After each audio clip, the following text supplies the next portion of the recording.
Bien le bonjour à vous tous, excellente matinée en notre compagnie, très heureuse de vous retrouver comme chaque mercredi et jeudi matin avec toute l'équipe du Bonjour d'Algérie. Nous serons ensemble donc pour parler bien sûr psychologie dans un tout petit moment. Aïda Mchri va nous parler des liens familiaux, c'est très important de les évoquer. Nous allons parler beaucoup du ramadan surtout et l'approche du ramadan et bien entendu ces liens familiaux qui vont se resserrer durant ce mois sacré. Nous allons également parler littérature avec la rubrique de Jawdet Gessouma. Comme chaque jeudi matin, il est parmi nous. Cette fois-ci, il va nous parler donc des coups de cœur de cette 25e édition du Salon international du livre d'Alger. Il sera là pour nous faire des propositions de lecture. Et puis, nous resterons dans le livre avec notre invitée. Elle est déjà venue, elle a déjà présenté son livre « Lac Afrado ». C'est donc Madame Malika Chitour Daoudi qui sera parmi nous pour nous parler de la participation italienne et pas que, la participation aussi donc, des différentes maisons d'édition à ce rendez-vous tant attendu. Absent depuis 2 ans, il fallait bien qu'on en parle et surtout faire un grand lever le voile sur toutes les nouvelles parutions cette année donc, des auteurs. Et bien entendu, nous allons continuer à parler de l'actualité. Hier, c'était la journée maghrébine du don de sang. Nous allons y revenir avec le docteur Kiri qui sera parmi nous pour nous parler de cette journée qui était sous le thème « Tous unis et solidaires pour le don de sang ». Nous allons parler aussi cinéma avec cette 17e édition du prix René Vautier du cinéma algérien à Lille. Un représentant, le réalisateur sera parmi nous, Yassine Arabe, qui sera parmi nous pour nous en parler en détail. Voilà, c'est tout le programme qu'on a choisi pour vous. J'espère que vous allez rester bien attentifs. On va bien sûr tout de suite s'enquérir des nouvelles du ciel avec Amal Haribi.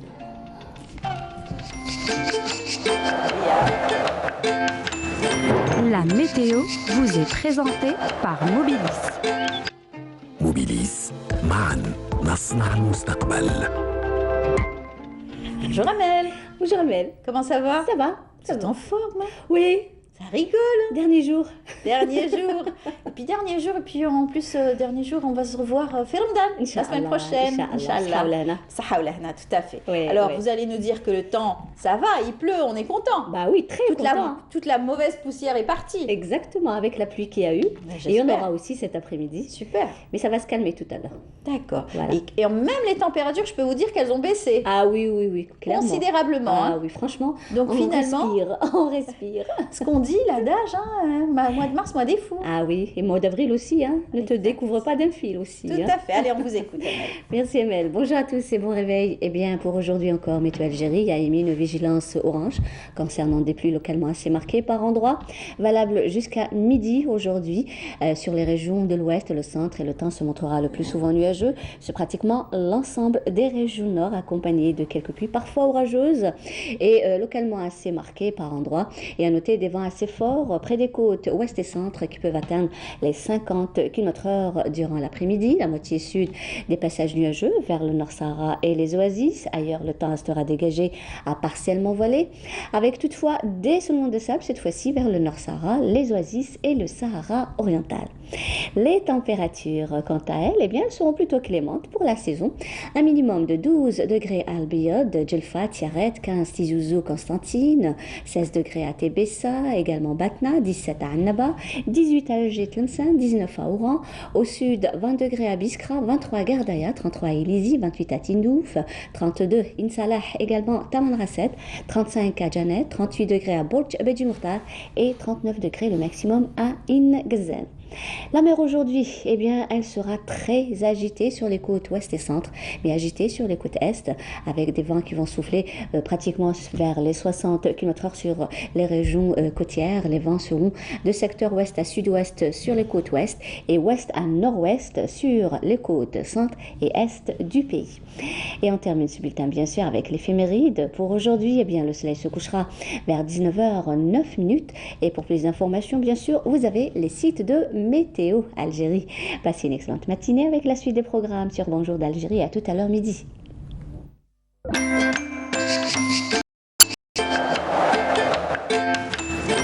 La météo vous est présentée par Mobilis. Mobilis, معاً نصنع المستقبل.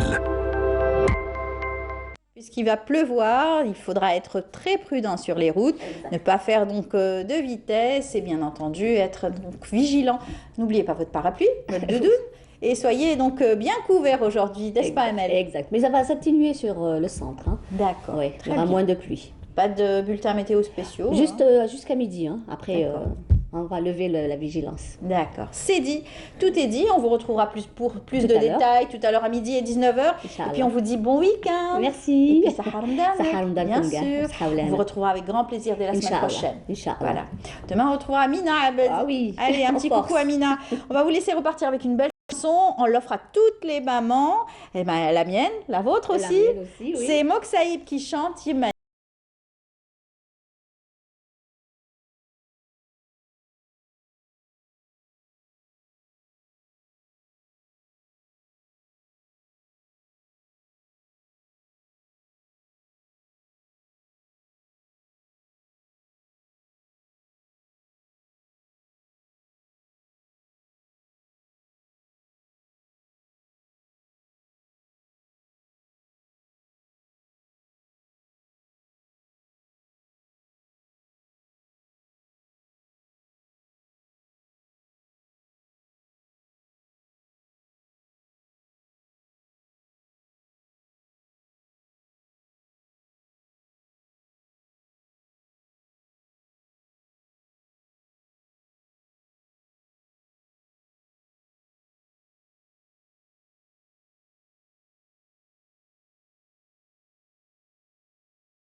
Voilà, c'était une belle chanson de Mokshaïb. On l'offre donc à toutes les mamans et à notre amie Aïda qui est aussi une maman très occupée et toujours affairée à s'occuper donc de sa famille et aussi des autres enfants, n'est-ce pas? Une grande maman. Bonjour Aïda. Bonjour, bonjour Amel. Comment ça va? Alhamdoulilah, très très Vous êtes bien. en alhamdoulilah. forme? Non, en forme. petit un peu. peu moins. Il faut pas tricher.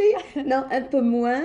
Mais Fin de semaine. fin de semaine, il n'y a Vous pas allez que vous ça. Il y a reposer. pas que ça. Je vis quand même une expérience assez particulière. J'aimerais bien souligner notre participation, la participation de l'organe Oui. national au Salon du Livre, C'est SILA. ça. Et puis, il y a le contact avec les familles, avec les enfants eux-mêmes. On rencontre des gens très, très intéressants avec qui on échange et ils nous donnent leurs propositions, comment mieux améliorer leurs Très thématiques. bien.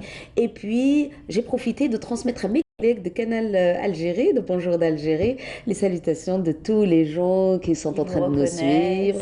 Voilà, et j'ai ramené des lettres pour Amel Voilà. Halvé. Voilà. C'est gentil. Et je tiens à les remercier. Ces mamans, ces femmes qui étaient très présentes, très contentes. Et Tant puis, mieux, tant je mieux. Ça les prouve que invite. nous avons des téléspectateurs très assidus, Très, très très. contents aussi donc, de nos programmes. Donc, on les salue. Si encore une fois, ils nous suivent et régulièrement, ils connaissent votre rubrique, le passage de chaque rubrique dans l'émission.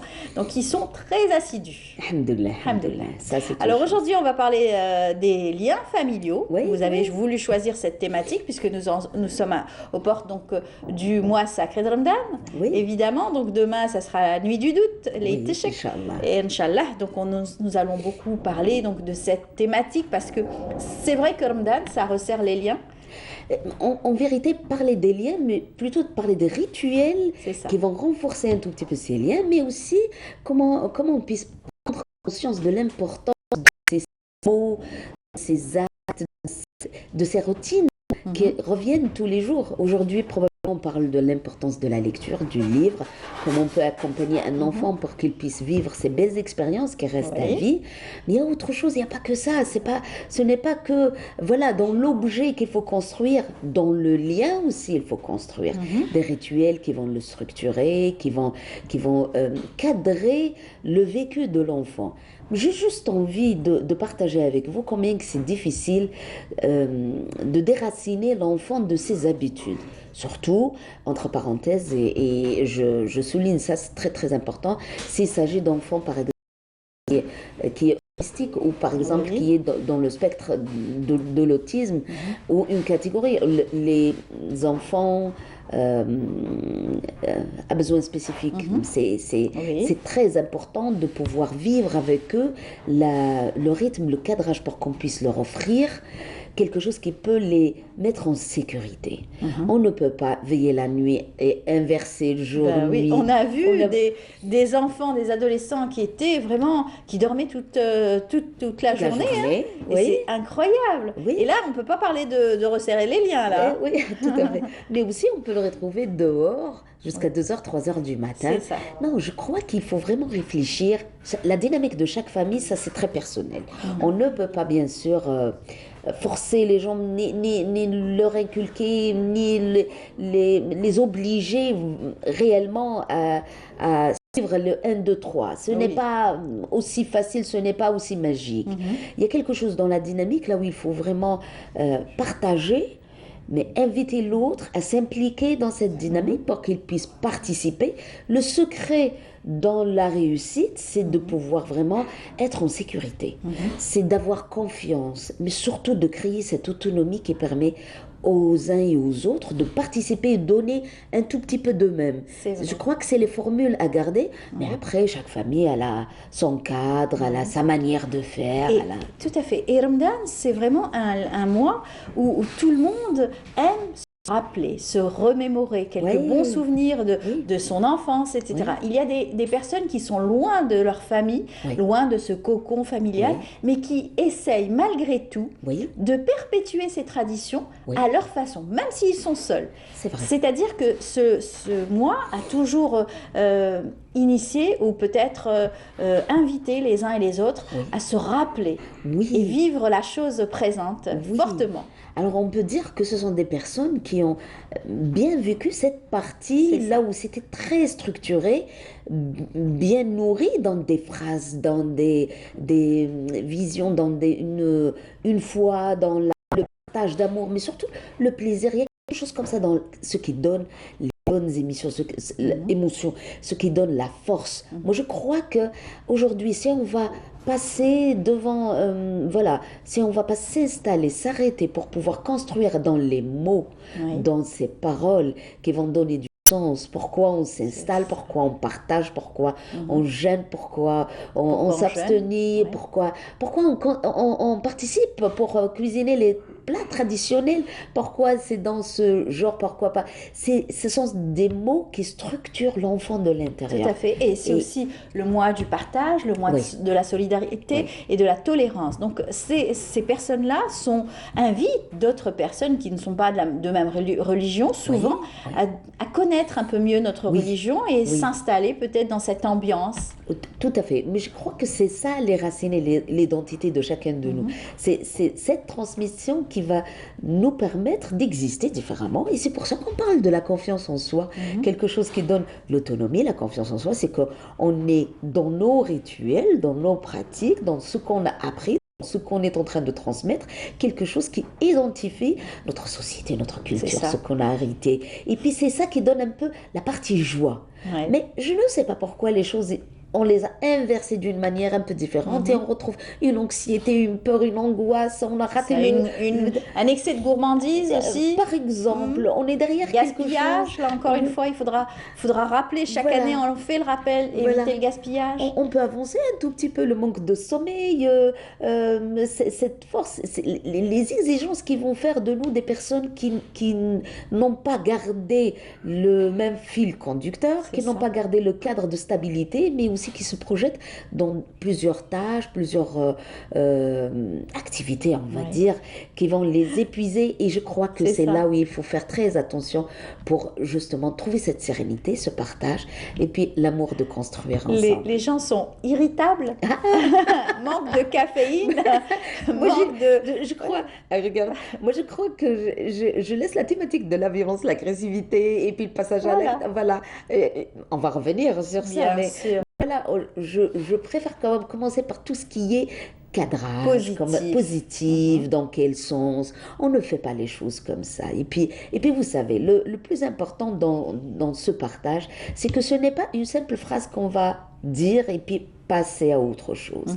C'est vraiment une construction, ça veut dire inviter l'autre, mais garder le rituel, ça veut dire aussi que si j'ai proposé aujourd'hui que c'est comme ça, quelqu'un va faire la table, l'autre il va participer pour C'est la ça. cuisine, l'autre je ne sais pas comment les Va laver la familles vont- vaisselle. Absolument, pas que ça, hein, pas dans les tâches ménagères ou dans le travail, mais aussi dans la pensée, dans l'échange, dans la lecture, dans les rituels de la famille, dans la prière. Il y a beaucoup de choses qu'on peut instaurer. Ce n'est pas aujourd'hui de cette manière, l'autre avec une autre manière proposée par quelqu'un d'autre.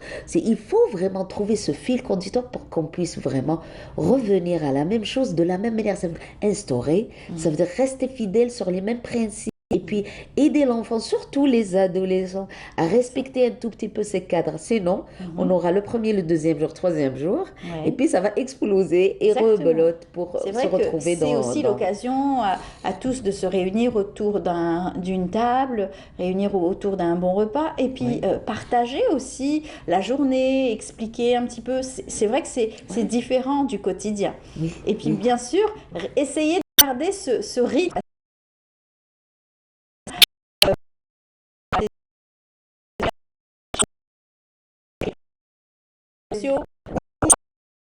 Réunion. Et puis on va retrouver la maman qui va tout faire, et puis voilà, épuisée, fin de journée, avec une anxiété, avec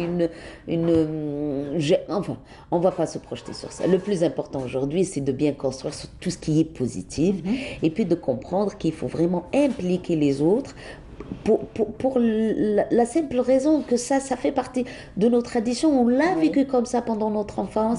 C'est quelque chose qu'il faut vraiment protéger, nos traditions, nos coutumes, notre manière de vivre ces rituels qui sont très enrichissants pour nous, parce que ça nous ramène bien sûr à cette partie infantile. Là, on a vécu beaucoup de choses dans notre société, mais aussi c'est la transmission. Sinon, il y a risque qu'on va vraiment frôler quelque chose sans qu'on puisse vraiment offrir à nos On va enfants. passer à côté. Eh ben voilà, je crois que ça c'est très très important, très Voilà. très important. Et puis bien sûr, rappeler aussi aux jeunes enfants l'importance du jeûne aussi. Oui. C'est tellement beau aussi de traverser cette tradition et de la perpétuer aussi. Oui, c'est très important. Et puis, vous savez, moi, il me semble que il faut vraiment ramener les choses doucement. Travailler avec l'enfant dans son rythme, avec sa différence. Il y en a ceux qui sont très intelligents, voilà, il suffit juste de les inviter. Et puis, on a des enfants très éveillés, voilà, qu'ils participent, qu'ils se lancent dans les choses. Il y en a d'autres qui sont beaucoup plus lents, là où ils ont besoin de digérer un peu l'information, de comprendre pourquoi c'est fait, pourquoi on se retient, pourquoi on Oui. fait l'effort Oui. de comprendre l'autre, de partager, pourquoi. Ce sont des enfants qui ont un autre rythme très très différent et c'est ça qui fait la richesse humaine. C'est pour ça qu'il faut travailler un tout petit peu au rythme des enfants, au rythme des familles. Il y en a ceux où la parole ne passe pas parce que ça passe pas toujours par la parole. Je crois qu'il y en a ceux qui deviennent eux-mêmes l'exemple. Et c'est pour ça qu'il faut d'abord choisir la méthode et la manière pour pouvoir les inviter à instaurer les choses et à rester et à être l'exemple. Ceci invite l'autre à coopérer un tout petit peu. Oui. Et puis, du coup, on peut construire de temps quelque chose qui pourra nourrir cette ambiance familiale et revenir à ce qu'on veut vraiment leur offrir. Et puis bien sûr, une pensée à toutes les personnes qui ont perdu des êtres chers. C'est très difficile. Ramadan, c'est très difficile pour ces gens-là qui vont peut-être donc pour la première fois se retrouver seuls. Le manque d'une personne donc très chère. L'absence, le manque, vous savez, le manque, c'est la partie qui nous parle le plus. Parce que présent, on est rassuré par tous les personnes qui sont là. Mais voilà. Mais il y a toujours une place, il y a une chaise, il y a une assiette qui manque. Et puis voilà que c'est, surtout avec tout ce qu'on a vécu pendant la pandémie du Covid, on a perdu beaucoup de personnes chères. Et voilà que beaucoup de familles ont explosé par la perte de personnes ressources. Moi je dirais les grands-mères, les mamans, les papas, les frères et sœurs chers. Et puis c'est aujourd'hui, c'est vrai qu'avec amertume et avec tristesse qu'on revient pour revivre ces moments. Mais voilà que la vie continue et voilà comment on peut vraiment revenir pour offrir justement à nos enfants et puis à la famille, à l'ambiance familiale, quelque chose qui est vraiment très différent. C'est le cycle de vie, c'est la différence. Il faut vraiment, c'est vrai, parler de nos émotions, il faut vraiment placer quelque chose. Mais il ne faut pas probablement sombrer dans tout ce qui est triste, parce que ça ne peut nuire qu'aux autres, à ceux qui continuent à s'inscrire dans la famille et dans la dynamique familiale. Je crois que faire l'effort de ramasser, placer les mots, parler de ça, demander de l'aide aussi, accompagner, souvent c'est dans le regard sans qu'on puisse vraiment dire les choses.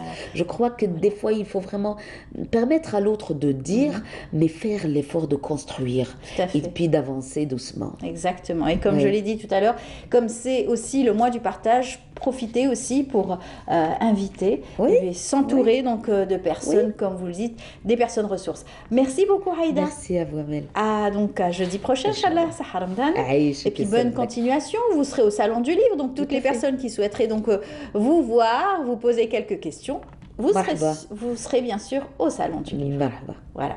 Bientôt. À très bientôt, Inch'Allah. Merci. Voilà, on continue notre émission. Je vous invite tout de suite justement à suivre cette interview qu'a réalisée pour nous Nasrine Ben Saïdi. Elle a rencontré l'auteur Ibrahim Seddour qui lui a écrit le livre Sur le chemin des sables en feu. Je vous laisse apprécier et on se retrouve juste après. Sur le chemin des sables en feu, un roman qui relate l'histoire de Safia, une jeune femme, mère de 5 enfants, obligée de quitter contre son gré son qsr Ain Sefra, fuyant la répression du colonialisme français vers les frontières ouest, après que son mari Dahmen ait rejoint le maquis. C'était des conditions déplorables où les réfugiés étaient entassés dans des taudis. Il y avait toute la misère du monde qui se lisait sur le visage de ces malheureux, où ils n'avaient que leur détresse à offrir en spectacle. C'est vrai, ces réfugiés, ils ont trouvé la sécurité, mais elles étaient loin d'apprécier les conditions qui se posaient et qui se présentaient à elles. Mais de l'autre côté de Ain Sefra, Safia et ses enfants ne trouvent pas de répit. Ils vivent avec courage le drame des réfugiés algériens aux frontières, contraints à la survie. C'est que les débuts de 1957-1958 a vu naître un mouvement de résistance présidé par Al-Fassi, qui était le président du parti Istiqlal, qui considérait que tout le sud algérien ainsi que était marocain, c'est-à-dire toute la partie de Saïda jusqu'aux frontières algéro-marocaines, jusqu'aux les frontières algéro-maliennes. Toute cette partie était ça fait partie intégrante du Maroc, de la monarchie. Alors ce qui fait les résistants de ce mouvement, ils exerçaient beaucoup de pression sur les réfugiés algériens, et c'est-à-dire qu'il faudrait qu'ils renoncent à leur nationalité. Un chantage immoral exercé sur un peuple qui a subi au préalable les affres du colonialisme français. Malgré ces pressions, les réfugiés algériens ne cèdent pas, ils résistent même avec force et courage. Alors ils les ont écroués directement dans un centre à Tendrera. Par la suite, ils ont été transférés vers le Bouazza. Et par la suite, ils ont été conduits directement à Erfoud, à côté de Tefilalit. Et là, Ils vont passer 4 mois dans un calvaire épouvantable, sous la torture et des interrogatoires. Et on a exercé sur eux toutes les pressions pour qu'ils renoncent à leur nationalité. Ce roman met aussi en évidence l'intelligence et la bonne tactique de l'Algérie qui a toujours su déjouer les tentatives sournoises de ce régime qui a prétendu porter son aide aux Algériens durant la guerre de libération nationale, mais qui en réalité avait des intentions expansionnistes. De retour sur le plateau, nous avons pu voir donc l'ambiance du Salon international du livre, la 25e édition. C'est très important de pouvoir revenir sur les différents stands et surtout les différentes thématiques. Alors, bien sûr, Haïda est parti, mais Jawd était là pour nous rappeler justement ce rendez-vous tant attendu des lecteurs et bien entendu tout ce qui est à relever lors donc de ce rendez-vous très important. Bonjour Jawd. Bonjour. Comment ça va? Ça va, alhamdoulilah. Vous êtes très occupé, très affairé comme à chaque fois. On a été au salon. Au salon, oui, bien sûr. Évidemment. C'est avec vraiment une affluence vraiment record aussi. Même si malgré le match. Malgré le match, oui. Ce triste match qui quand même nous a révélé quand même des grands combattants. Hein. Donc bien, ça fait plaisir. On a perdu contre 12 au lieu de 11 joueurs, c'est pas grave. Et donc voilà, et donc il y a beaucoup de lecteurs. C'est. Je comprends.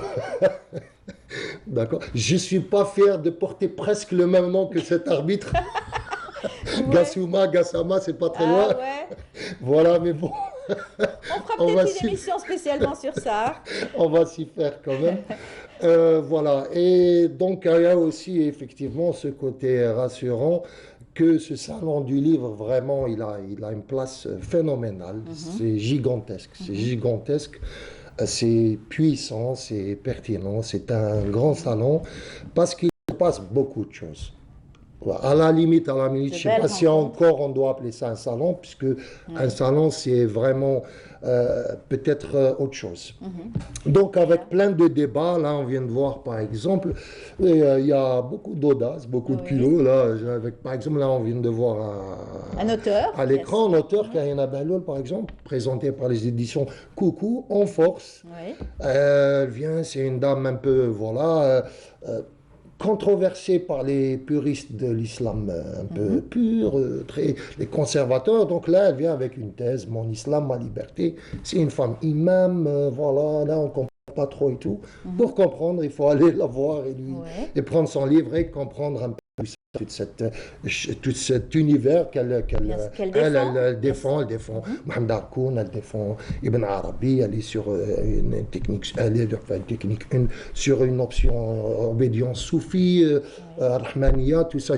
Donc c'est très intéressant avec des arguments. Donc le débat mérite d'être posé. Là, depuis quelques années, on voit au Salon du Livre, le débat, il y a des estrades, il y a des conférences, il y a l'esprit Panaf, il y a cette année des auteurs donc, qui aussi encore une fois aux éditions Coucou, derrière les larmes de ma grand-mère. Donc le récit intime et personnel est très présent aussi dans ce salon. Vous l'aviez déjà présenté, n'est-ce pas? On l'avait déjà présenté. Et là, un livre très touchant, encore une fois. Très touchant, justement, sur l'histoire en parallèle avec un récit intimiste de la famille. Et c'est un récit, c'est pas juste... voilà. C'est ça. Donc on a un peu ces récits, ces thèses qui sont posées. Ensuite, on a le récit, on a le parcours des militants. Oui. On a, puisque bien sûr, cette édition, la mémoire est très importante pour cette édition. Il y a l'Italie invitée d'honneur parce qu'il y a eu beaucoup d'ouvrages concernant justement ce lien de l'Italie avec la lutte de l'indépendance algérienne. J'avais parlé une fois dans une émission antérieure de l'implication par exemple, du maquis, entre guillemets, organisé par la bourgeoisie milanaise. Pourtant, ils étaient de droite, qui a beaucoup aidé la révolution algérienne en organisant des... Par exemple, je n'ai pas vu ces livres. Je pense que peut-être quelqu'un va s'emparer. Il y a eu plein de réseaux qui ont justement aidé les déserteurs français à passer avec même des armes et tout. Et donc ça, voilà. Il y a le cinéma, la Révolution, beaucoup d'ouvrages, notamment avec M. Ahmed Bdjaoui qui avait présenté lors d'une estrade d'ailleurs, beaucoup d'ouvrages et un débat, tout ça sur l'écriture de la Révolution à travers l'écriture cinématographique. Il y a les romans adaptés au cinéma. Les romans aussi. adaptés, toutes ces choses-là. Vraiment, les auteurs, bien sûr, nos stars mondiales, Kamel Daoud, même Alem Sensal chez Gallimard, Yasmina Khdara, ils étaient tous là. Les auteurs. Alors, avec des livres aussi qui parlent, par exemple, du mouvement Printemps berbère, par exemple, encore une fois chez Coucou, qui vient vraiment à de l'âme avec beaucoup de puissance. L'université décentralisée, des ouvrages spécialisés, beaucoup d'ouvrages historiques, Ganet Adlan, Chihab, Berzakh qui parle un peu de la guerre d'une manière un peu parallèle avec Raymond Depardon et Kamel Daoud qui signe un très beau livre. Bien sûr, et les traductions aussi, parce que c'était à l'ordre du jour. Là, on est présent le Price, Book Prize, et un livre que j'ai fait avec M. Gerfi, on a coécrit. Je l'ai préfacé, c'est Ammar Gerfi, Di Hamid, donc de la guérilla urbaine au maquis de la Wilaya 1. Et vous allez être... gentleman.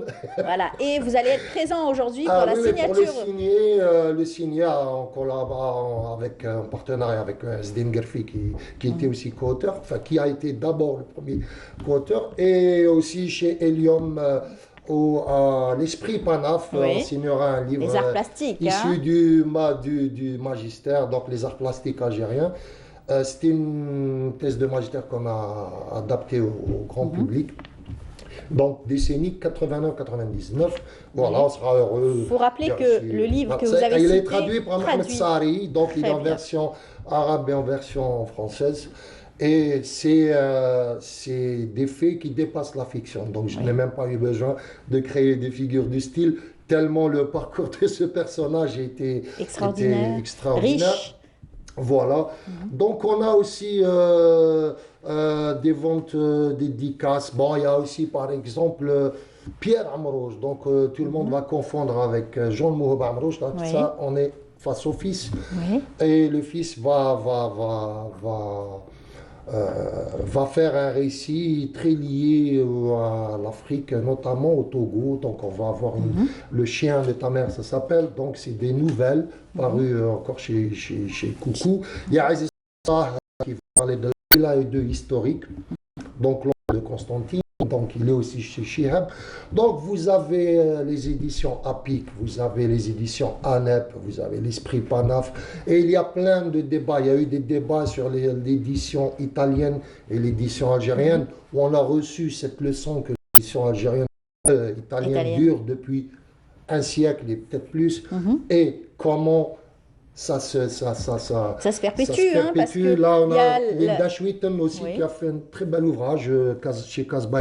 C'est des rêves à leur portée, où elle va faire une galerie de personnages, donc très très intéressant, une galerie vraiment très colorée chez Casbah Édition. Casbah Édition avec le récit, le roman, la nouvelle, très présent, et le récit historique aussi. Très présent, c'est beaucoup de succès d'ailleurs. Donc voilà, donc beaucoup de débats avec la tristesse, par exemple, on a su pendant ce salon du livre que l'Ibris va fermer ses portes, faute de moyens, c'est très Samira difficile. Mendris, on lui rend hommage avec tout ce qu'elle a pu faire pour justement révéler de jeunes talents aussi. Il y a des bibliothèques, des librairies qui ferment. Ça, c'est pas normal. Il y a une librairie qui est à Oran, une librairie Al-Qadr Al-Lula qui ferme. Il y a un problème sur le papier, on produit très peu de papier. La distribution du livre aussi. La diffusion.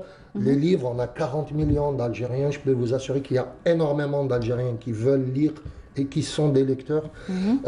Quand on est au Salon du Livre, on a là, c'est Hassad Rimal de Mohamed Sari, très beau roman paru chez Hibr, qui est venu aussi en force.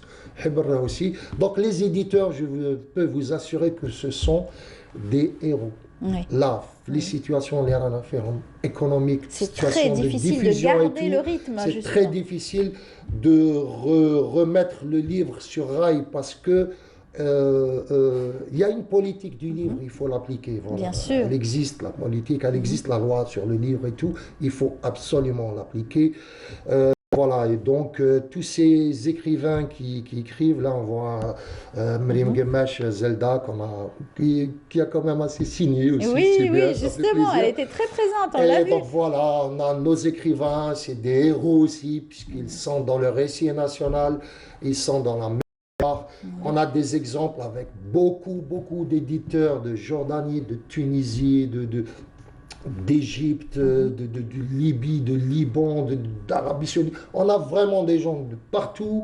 Un bel éventail. Des éditions d'Europe, des éditions des instituts culturels, vraiment beaucoup Des de prix choses. Nobel aussi qui sont Oui, des présents prix à Nobel. On a travers par leurs exemple sur ouvrages.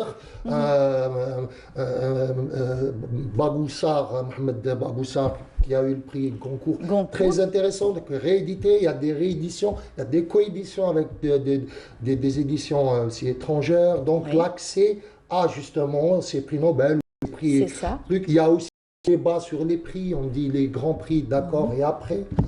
Là, il y a une bonne nouvelle où il y a le prix Assia Djbar qui va revenir sur la sellette.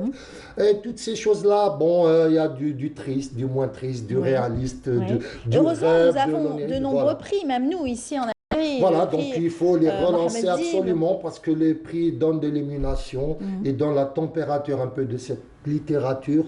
Ils sont quand même présidés et jugés par des personnes qui sont de qualité. En général, on aura Najat Khda qui a beaucoup travaillé, qui a été honoré dernièrement Tout à fait. par On l'a vu à l'Institut travers du monde arabe pour toute sa carrière. cette diversité, bien sûr. Et ce qu'elle a donné dans la culture.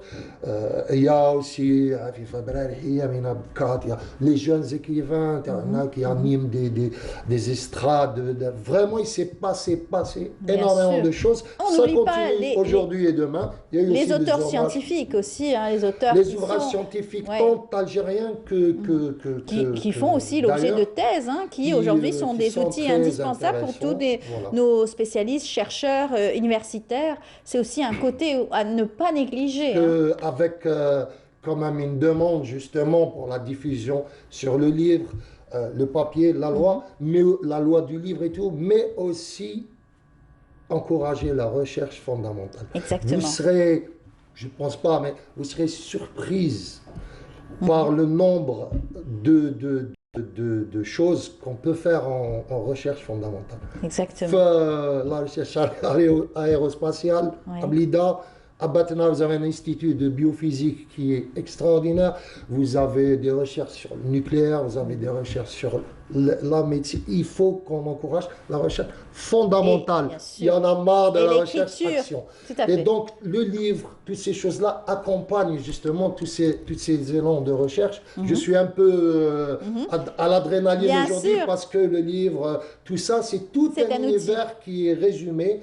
Et c'est un peu ça que je voulais aussi rendre hommage aux éditeurs, aux libraires qui vous accompagnent tous les jours, aux professeurs, à l'instituteur qui vous dit lisez telle chose, C'est ça. à ce Rendre gosse, à hommage. cet enfant qui vient vous dire monsieur, j'ai fait ça, à cet étudiant qui vient chez vous au salon du livre et qui vous dit je veux telle chose, et après vous remarquez que c'est vous qui le cherchez en réalité, Tout à etc., fait. etc. En tout cas, bravo pour toute cette Donc, à bonne visiter à humeur. tout prix, achetez des de- livres, lisez-les, partagez-les. Et faites puis tout aller ça, rencontrer Jaoudet aujourd'hui au Salon du Livre. Ça sera à quelle heure l'avant-dédicace? Je serai plus calme Ça à sera partir de 14h au stand chez Heb et aussi à l'Esprit Panaf. Mais très voilà. bien. Deux beaux ouvrages, un sur la littérature, bien sûr. Et pour la un beau- poésie aussi, il y a Rachid Rzaghi d'ailleurs qui va présenter son Très dernier bien. ouvrage au B12.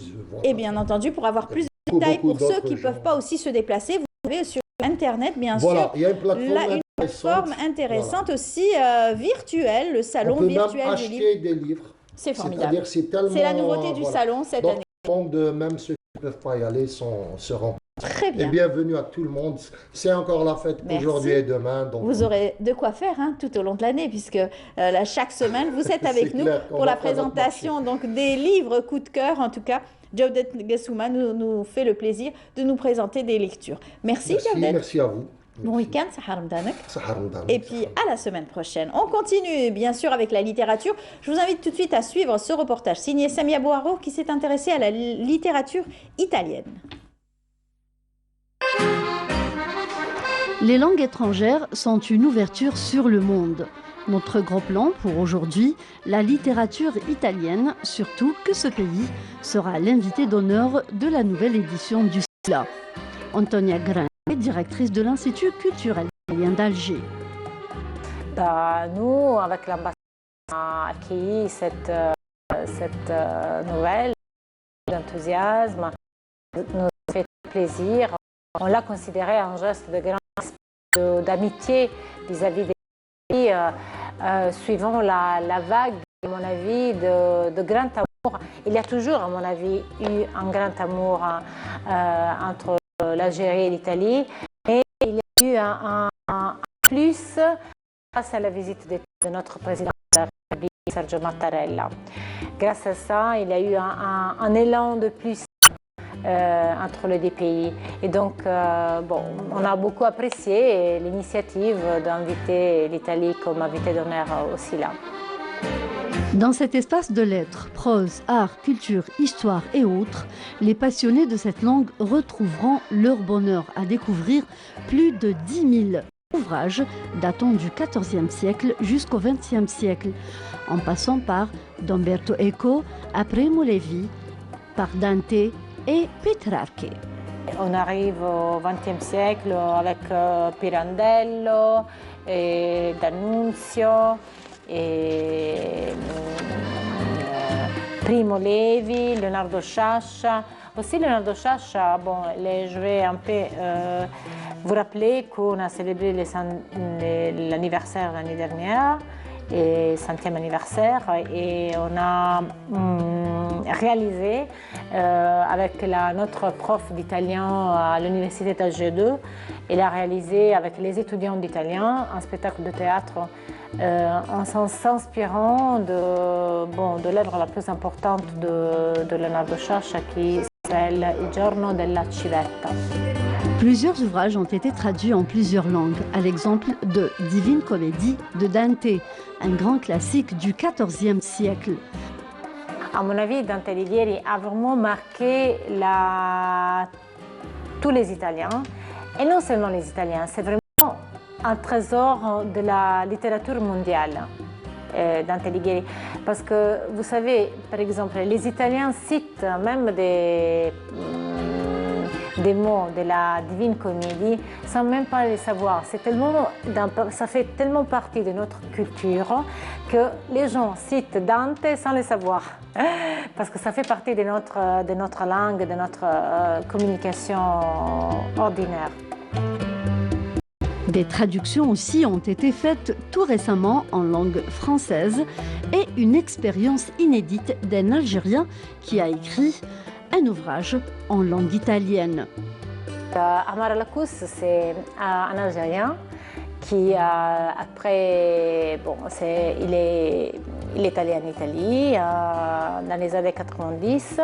Il a fait un doctorat à l'université de Rome, La Sapienza. Et après, il a commencé à écrire en italien directement. Donc, ses livres ont été, c'est pas traduit, ses livres ont été directement écrits en italien par Amar Al-Akous.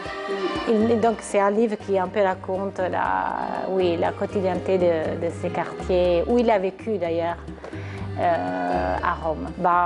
Ça c'est vraiment c'est un symbole, c'est un livre très important parce que c'est un livre scientifique, c'est écrit par une historienne, une experte de relations internationales, elle est prof à l'université de Florence, et une experte sur la guerre d'Algérie.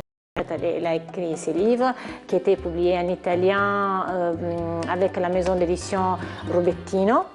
Et elle a fait vraiment une recherche très profonde dans les archives. Et elle a écrit ces livres qui est vraiment un symbole, c'est-à-dire l'Italie et la guerre d'Algérie.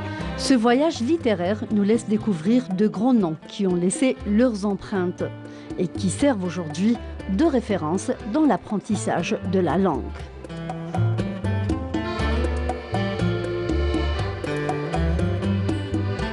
Voilà, la littérature italienne, ce qui nous invite à planter le décor, puisque nous allons parler aussi de littérature italienne, et surtout que cette année, l'invité de c'est l'Italie, à travers bien sûr l'histoire, à travers aussi l'apprentissage de la langue italienne et surtout les traductions. Nous allons parler aussi de différents auteurs qui sont présents au Salon international du livre, à l'exemple de notre invité ce matin, Malika Chitour Daoudi. Bonjour. Bonjour. Bienvenue.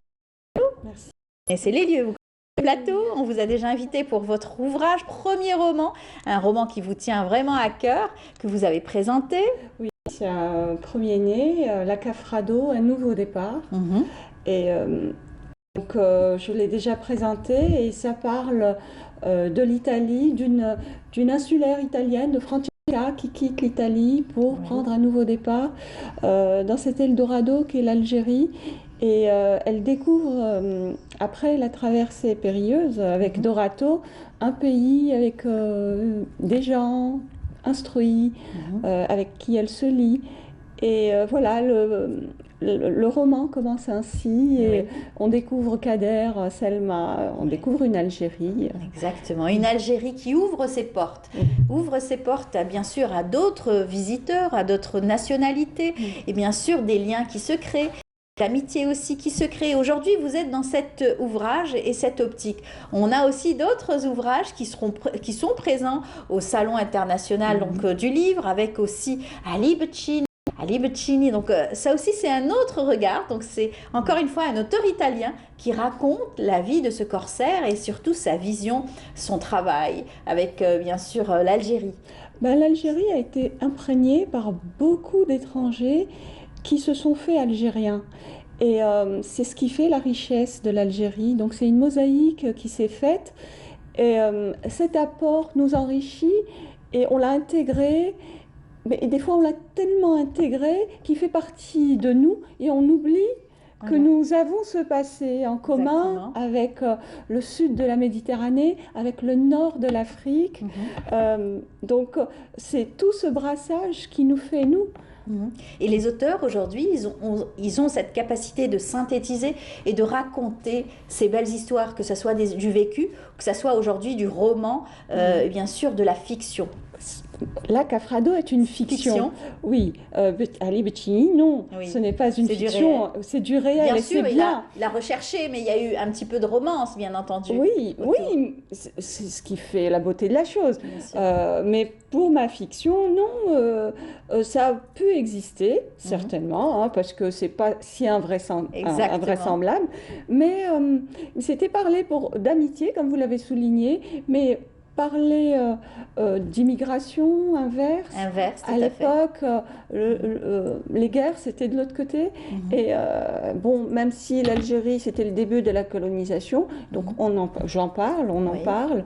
Mais bon, voilà, on parle surtout d'amitié entre Dorato, cette malienne du Nord Bandiagara qui est d'origine dogon, et Francesca qui se lie d'amitié avec Lella, Yuma, Selma et Kader, tous ces personnages algériens. Un livre qui a beaucoup plu aujourd'hui aux lecteurs, vous le disiez, vous êtes présente au Salon du Livre, vous avez signé pas mal d'ouvrages et vous êtes aussi impressionnée par le nombre de jeunes qui viennent vers vous. Donc la lecture aujourd'hui est ouverte, contrairement à ce qu'on dit, dit que les jeunes ne lisent pas finalement. Non. Les jeunes ils sont très enthousiastes. Bon, c'est vrai que ça reste une exception, c'est le Salon du Livre, mais ça renvoie à l'image générale. Je faisais que pour rentrer au Salon du Livre, et donc derrière moi, je prêtais l'oreille, il y avait des jeunes filles avec une bourse réduite. Hein. Alors elles comptaient, oui, il me faut 2 livres, je peux en mettre 2 livres, et elles essayaient, bon, donc ça faisait 6, elles étaient 3, et elles se relayent comme ça les livres, les titres, et c'était touchant. Et ça faisait plaisir. Et chez Casbah, donc parce que je signe chez Casbah, il y a des passages d'écoliers, des groupes, ils sont contents, ils achètent des enfants avec les papas, ils sont dans les lumières dans les cieux. C'est pas des poupées, c'est pas de la nourriture, c'est des livres. Et les enfants sont friands justement de lecture, et c'est comme ça qu'on invite justement à dans cette pérennité donc, de la lecture et qui deviendront des futurs lecteurs plus tard. Des futurs auteurs. Tout à fait. Le champ du possible est ouvert et donc quand c'est peut-être comme ça que ça a commencé pour vous. Non, comment ça a commencé? Oui, c'est les cadeaux de toujours des livres et toujours à imaginer. Je ne savais pas lire et c'était des images que je commentais parce que je ne savais pas lire le texte. Mon père le lisait quand il n'était pas là. Donc je mettais en route mon imagination, mais je lisais Il était une fois. Voilà. C'est comme ça que j'ai appris à lire les phrases. Parce que c'était toujours les mêmes phrases, tous les romans. C'est tous les enfants qui font ce même rituel en fait. Et puis la librairie, mon premier contact avec la librairie, c'est que pour acheter la baguette de pain le matin entre chez moi et la boulangerie d'Idouche, il y avait la librairie et moi je m'arrêtais aller-retour pour rêver devant les livres. Voilà. Oui. Pour dire que la présentation aussi est très importante, l'illustration. Alors tout ceci est débattu lors de ce salon international du livre. Il y a aussi cette rencontre, comme disait Jawdet, les estrades et surtout les tables rondes pour parler bien sûr des différents auteurs, des différentes thématiques. Aujourd'hui, le livre italien est très présent parce que la thématique et l'invité d'honneur est l'Italie. Vous en faites partie parce que vous-même vous parlez d'Italie bien sûr et cet échange de culture est très présent pour cette édition. C'est tout à fait un hasard, hein. Il se trouve que c'est l'année de l'Italie. On parlait de la Cafrado et de Francesca m'invite pour participer avec d'autres autrices, comme Myriam Gemash de chez Casbah également, qui parle de Zelda, de Amina Mekahli, qui a été traduite en italien et qui a beaucoup de succès. Donc, nous avons parlé de cette passerelle littéraire algéro-italienne.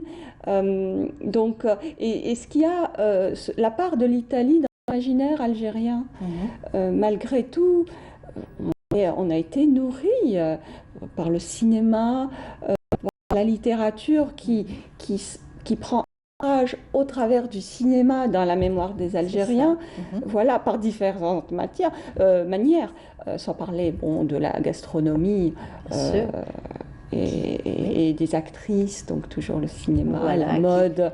Qui toujours va inviter donc les auteurs à travailler leur imaginaire et à écrire des ouvrages. Comme a dit la directrice dans le reportage, la directrice de l'Institut italien, même nous, à l'instar des Italiens, on ne se rend même pas compte des mots qu'on utilise, des références. Des références italiennes qu'on intègre, mais pas que italiennes. Références, Et de nombreux auteurs qui ont été traduits en langue italienne, des auteurs algériens qui ont fait cette belle aventure d'être traduits et surtout lus par des...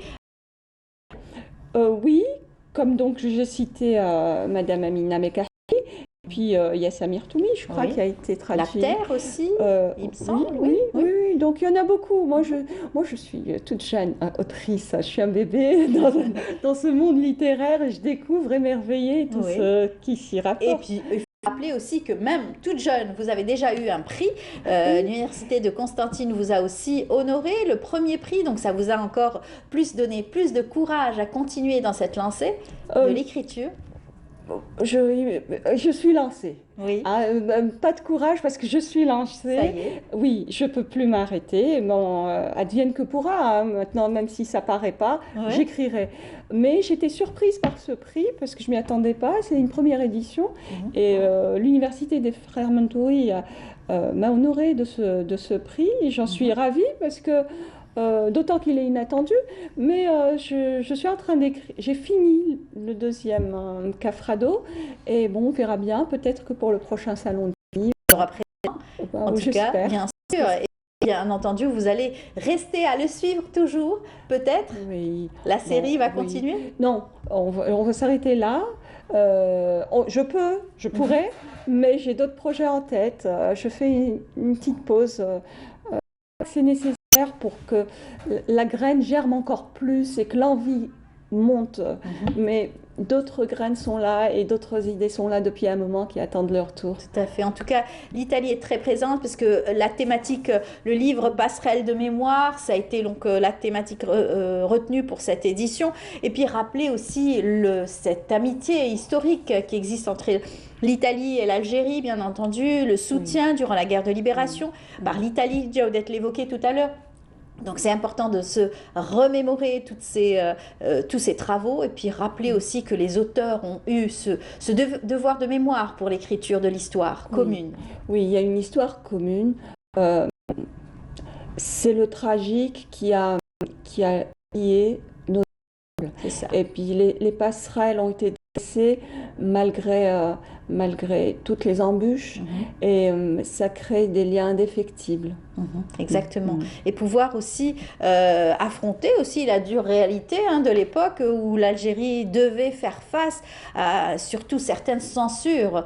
Donc il fallait pouvoir parler de la guerre de libération malgré certains interdits. D'où le relais appréciable que nos amis et frères ont eu la bienveillance qu'ils ont eue envers nous. C'est des mains tendues qui ont aidé l'Algérie de part et d'autre, que ce soit Italie ou d'autres nationalités.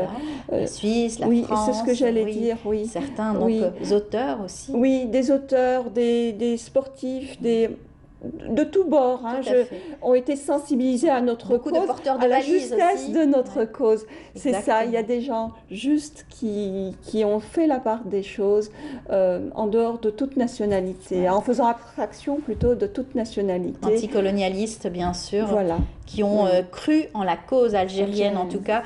Bravo pour votre participation, on va dire, et puis on vous dit bonne chance. Vous êtes toujours présente au Salon du Livre, vous allez signer aujourd'hui. La matinée, parce que l'après-midi je rentre, je prends l'avion, mais je suis là-bas jusqu'aux derniers instants. Très bien, on vous souhaite en tout cas bonne chance, bon courage pour la deuxième partie, en tout cas, de la Cafrado. Merci. Et bien entendu, vous serez de retour, Inch'Allah, pour nous le présenter. Oui, avec plaisir. Voilà, on vous dit merci beaucoup d'avoir été parmi nous ce matin. On continue, je vous invite à suivre un spot où vous allez voir justement l'importance de donner son sang. Partout dans le monde, des personnes ont besoin de sang. Qui a besoin de sang? Certaines femmes lors de l'accouchement. Les personnes blessées qui perdent beaucoup de sang, par exemple les accidentés de la route, ou certains enfants atteints de paludisme.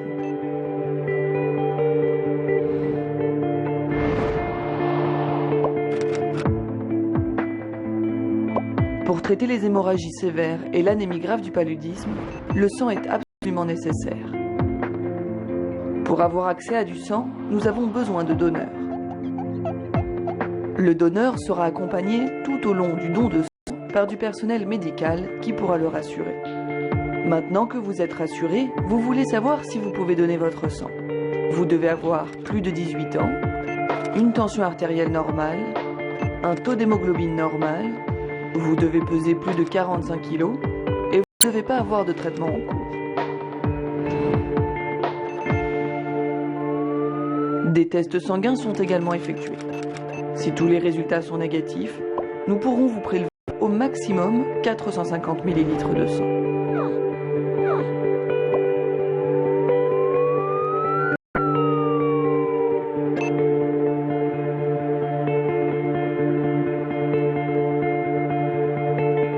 Le volume de sang prélevé peut être transfusé à un adulte ou jusqu'à 3 enfants.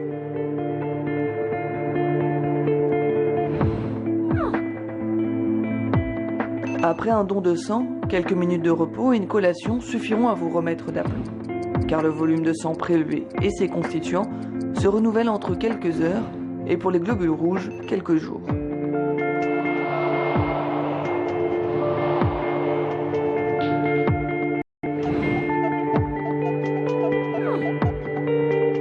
Grâce à votre don, nos 3 patients vont pouvoir bénéficier d'une transfusion qui pourra leur sauver la vie et leur permettre de rentrer chez eux après quelques jours.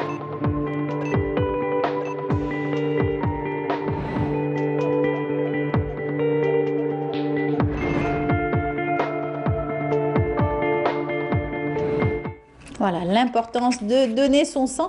Nous allons parler de la journée maghrébine du don de sang. C'était donc hier, le 30 mars. Nous allons y revenir avec notre invité.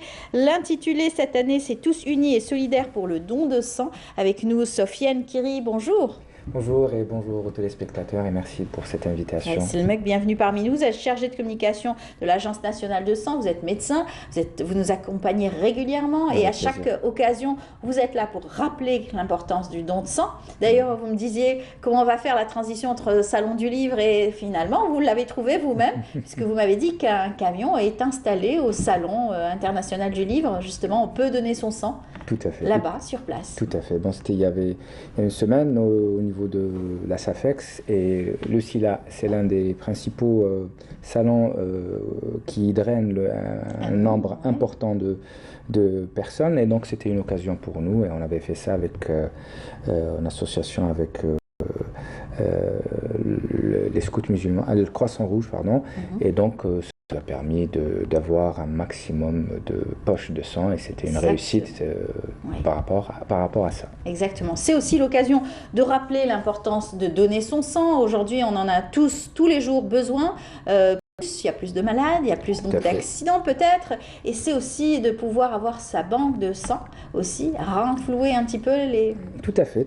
Donc, les banques. Oui, tout à fait. Donc, une occasion par rapport à la journée maghrébine qui a été sous le patronage de Monsieur le Ministre et dans le slogan qui a été retenu tous solidaires et tous unis pour le don de sang, justement on reste solidaires à cette noble cause, à cette cause qui permet de sauver des vies et elle coïncide cette année avec le mois sacré de Ramadan et donc ça nous a permis d'organiser pas mal de collectes au niveau national avec différents partenaires de l'Agence nationale du sang et on citera notamment l'Action générale de la Sûreté nationale et dans la campagne se termine aujourd'hui et qui s'est déroulée sur l'ensemble du territoire national.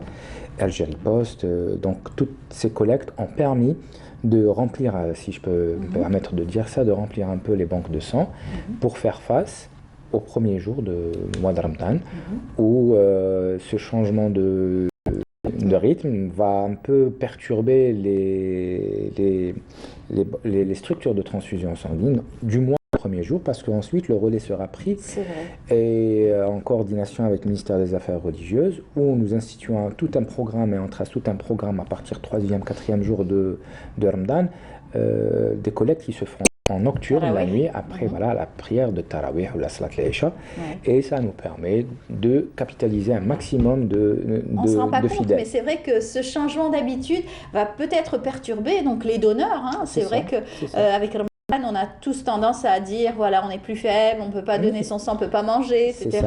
Et donc ces habitudes sont un petit peu rompues. Oui, parce que déjà, il est préférable, il est souhaitable pour un donneur de sang qu'il ne soit pas à jeun. Contrairement aux analyses, on pense qu'on va faire les analyses, il faut être à jeun. Non, pour un don de sang, il ne faut pas être à jeun, il faut boire beaucoup de liquide avant, pendant et après le don de sang. Donc, avec le jeûne, ça complique un peu la situation, sauf en cas d'extrême nécessité.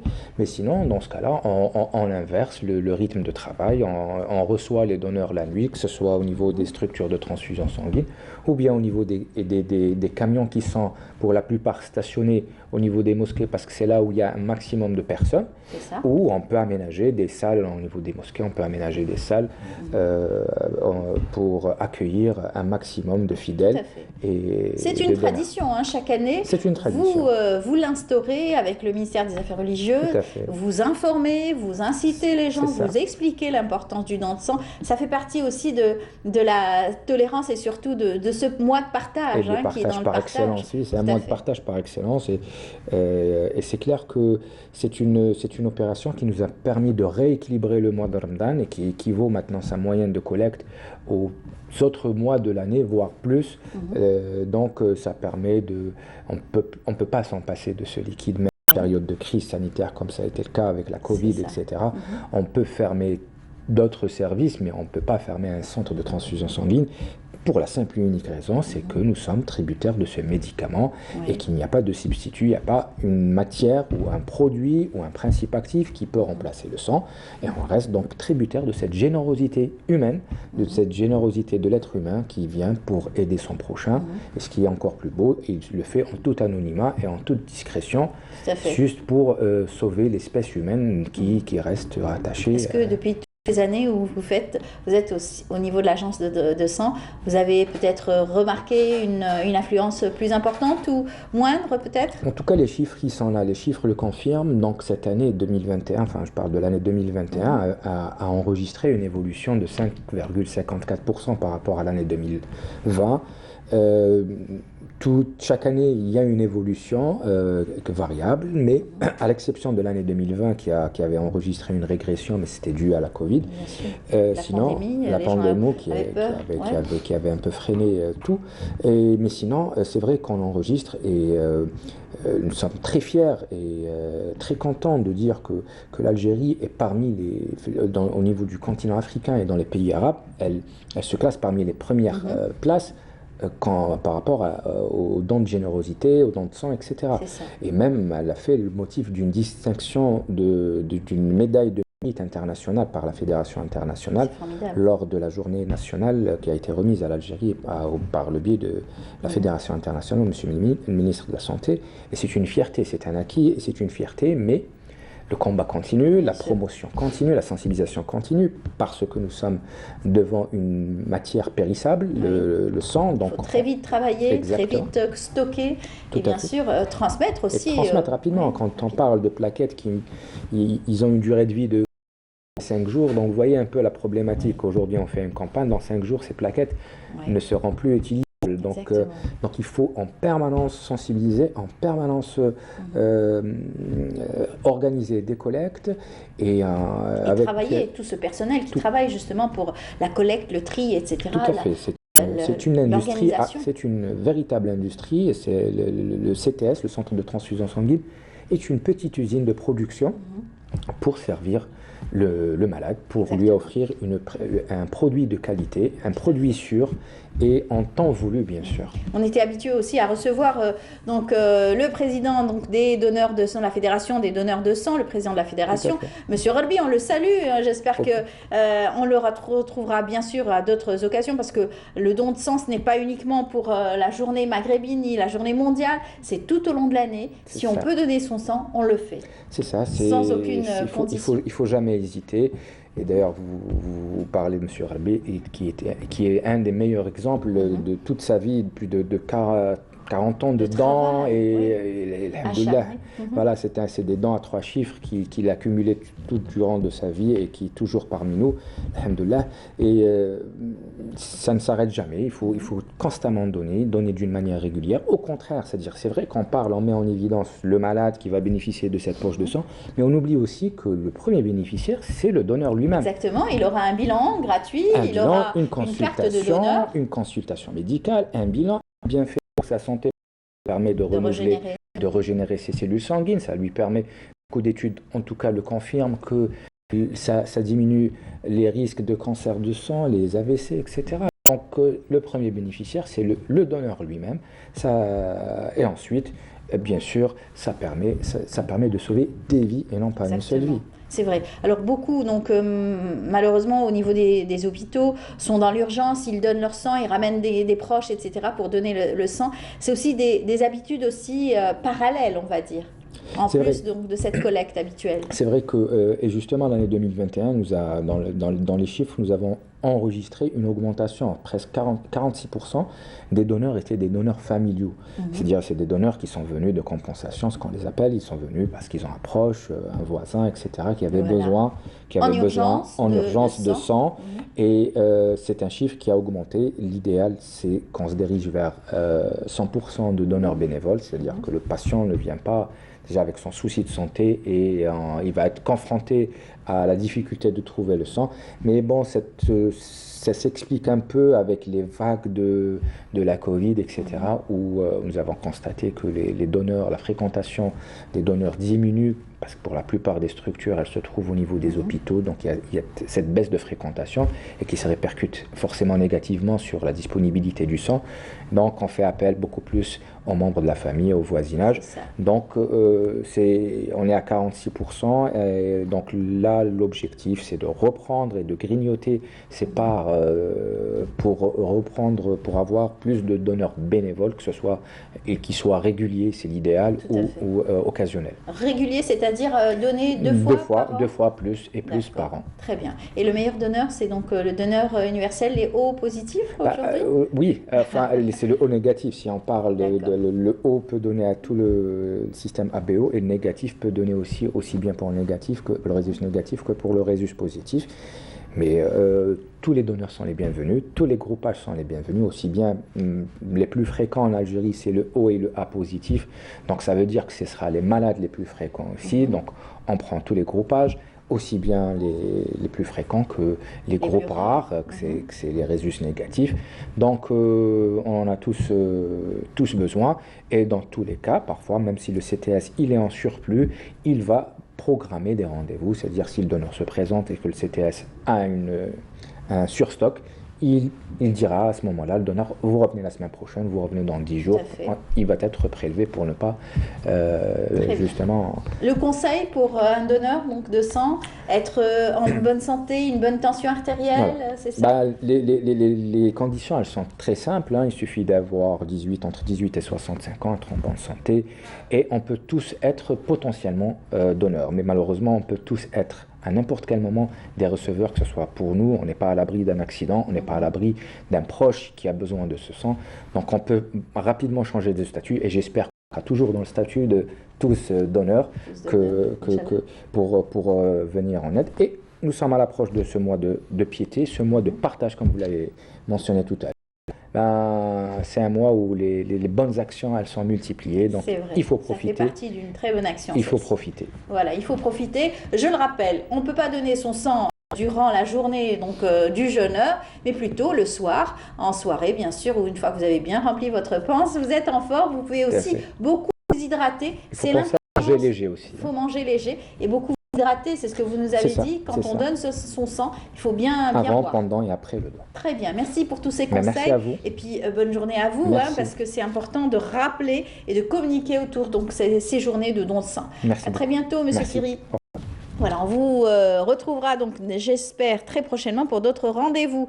Eh bien, on continue notre émission. Je vous invite à suivre ceci et puis on se retrouve juste après.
retour sur le plateau. Nous allons parler cinéma à présent avec notre invité. Il est cinéaste, réalisateur et il enseigne aussi le cinéma. C'est Monsieur Yassine Arabe. Bonjour. Bonjour. Bienvenue. Merci. Merci. Vous êtes là pour nous parler de la 17e édition du cinéma algérien à Lille. C'est une rencontre qui réunit donc beaucoup de cinéastes, d'amoureux donc du 7e art. Oui, effectivement. Il y a eu, donc moi j'ai présenté un film, enfin une fiction, le Quai du Nord. Sanar, une fille, une Française, elle vient à Alger pour chercher la tombe de son grand-père enterré à Beblouet. Et un autre, Note Blanche, ça parle comme ça. On visite Alger grâce au son, sa mémoire sonore. Sonore, exactement. Ouais. C'est un petit peu, ça implique l'imaginaire aussi, le travail aussi de mémoire de la personne. Effectivement, parce que nous, on a... disons on a l'olfactif, c'est-à-dire quand on sent, donc il y a une mémoire, le son et le visuel. Exactement. Et le son, en fait, il lui faut un espace et un temps. C'est pas comme l'image. L'image, il faut juste un espace. C'est pour ça que le son, il est physique aussi, parce qu'il rentre en nous. Donc là, on a des émotions plus que l'image. Plus que l'image. Et vous avez parlé de l'olfactif, est très important aussi, l'olfactif. Oui, quand on sent des choses, il y a la mémoire. Il y a la mémoire qui est le travail, qui nous ramène dans cet espace-temps et bien sûr aussi espace. Hein. C'est vraiment extraordinaire. Alors on voit quelques images. C'était ça lors donc, de la 17e édition. Oui. Rappelez-nous un petit peu, parlez-nous un petit peu de l'ambiance. C'est à Lille. Donc il y avait le partenaire, c'était comment il y avait Yazid Rouja, il y a même un hommage pour, ils ont filmé tout un silence, un hommage aussi pour lui. Donc ça se passe à Lille. Donc il y a tout le cinéma algérien, il y a des tables rondes, on échange avec des associations, il y a un débat, il y a un échange et ce qui est bien dans ce festival, ou cette semaine, il y a quand même des animateurs et des programmeurs. Bien sûr. Et le prix René Vautier, qui est très important au niveau de l'Institut du monde arabe. Donc concernant ce prix, donc moi j'ai participé dans le comité de sélection des films. Le prix Bois-Marie René Vautier. Donc il y a eu, on a reçu 9 films. Donc Soula, le film de Anis Jahad, donc il a eu le prix La vie d'après. Il y a eu Carole et Mohli, ils ont eu le prix pour le documentaire Nous raconte plus d'histoire. Il y avait aussi un documentaire il n'a pas eu de prix, mais que je trouve moi, il va aller loin, il aura une longue vie. Il est intitulé Les visages de la victoire. Voilà, mais moi c'est à présenter. C'est à présenter. J'aimerais bien aussi parler de Bois-Marie et René Vautier, une parenthèse, parce que René Vautier, c'est quand même ces films qui ont libéré la femme. Voilà, il y a, on peut parler de Le Charbonnier, Le Refus et Premier Pas. Le Refus, donc, c'est une femme qui était là pour... alors, j'espère que je ne confonds pas avec, parce que ça fait longtemps. Oui, donc le Premier Pas, c'est une femme qui est venue participer aux élections, avec toute cette logique qui n'est pas acceptée comme femme. En fait, c'est le Refus. Par contre, le Refus, c'est une femme qui a ramené... elle a perdu son mari en France, et il l'avait ramené en Algérie pour l'enterrer. Et le Charbonnier, qui quand même... C'est grâce au Charbonnier que le cinéma social rentre en Algérie, c'est-à-dire dans le cinéma algérien. D'accord. La naissance du cinéma social en Algérie. Et Bois-Marie... Quel bonheur de vous avoir. Là, on est en train de voir la cérémonie. Ouais, voilà. Alors, l'ambiance de cette cérémonie. Il y avait beaucoup de monde, c'était à Lima. Donc j'ai travaillé avec Flora Boumaya et Pierre Datry pour la sélection des films. Voilà. Allez, honneur aux dames, on va commencer par Flora. Alors, Flora, dites-nous, en tant que coordinatrice générale de ce prix, vous connaissez les films par cœur, vous avez fait un véritable travail de fourmi pour chercher les meilleurs films pour cette compétition. Alors, dites-nous un peu plus sur ce prix, justement, et son organisation. Bonsoir. Si, j'ai enlevé mon masque, si vous permettez. Bonsoir et merci d'être parmi nous. Est-ce que vous pourriez vous avancer un petit peu pour que vous soyez dans la lumière? Dans la lumière. Bonsoir aussi à l'Algérie tout entière, puisqu'elle nous suit sur les réseaux sociaux aujourd'hui. Comment je vais vous parler effectivement de la coordination de ce prix. J'en ai pris en 2019 la charge. Donc nous avons le premier prix, la 4e édition, donc en 2020, a été organisée à la FEMIS. 2 films, une fiction et un documentaire, ont été récompensés. Il s'agissait de Papicha, de Mounia Medour, que vous avez certainement, vu largement, puisqu'il a été quand même à Cannes et qu'il a eu un grand succès. Et un documentaire d'Erwisha, qui a été réalisé par Leïla Berato et Camille Milléran sur l'émigration sud-saharienne en Algérie. Voilà, c'est un extrait donc de la soirée. Ouais. C'est vrai que Flora Boumia était venue parler donc de tourisme, mais pas que, parce qu'elle est très impliquée dans le tourisme et la culture algérienne, et donc elle en parlait avec beaucoup d'enthousiasme, et elle a parlé justement de ce prix Bouamari René Vautier. Elle a évoqué bien sûr cette belle rencontre des cinéastes algériens, surtout l'implication du cinéma algérien. Voilà. Et René Vautier aussi, il avait l'Algérie au cœur.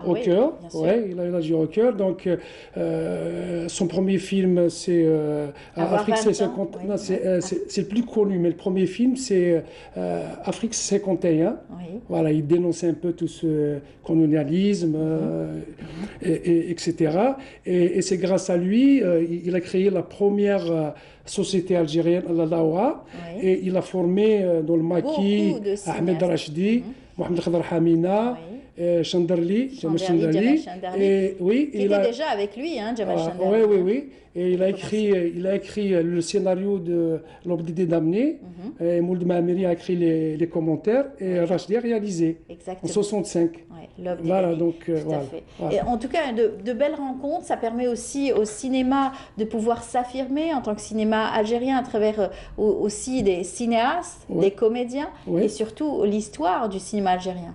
Et effectivement, parce que l'histoire du cinéma algérien, ça date de la guerre de libération nationale, mais il n'y a pas que ça, parce que je l'ai dit, depuis les années 70, le charbonnier de Bouamari, donc il y avait la guerre en arrière-plan, sous-entendu, en étoile de fond, mais ce n'était pas le sujet. Le sujet, en fait, c'est cet homme qui vendait du charbon, il s'abouvrissait, et sa femme doit aller travailler. Et lui, il n'acceptait pas ça. Donc, il prend sa femme pour aller travailler dans une usine de but à gaz installée à proximité du village.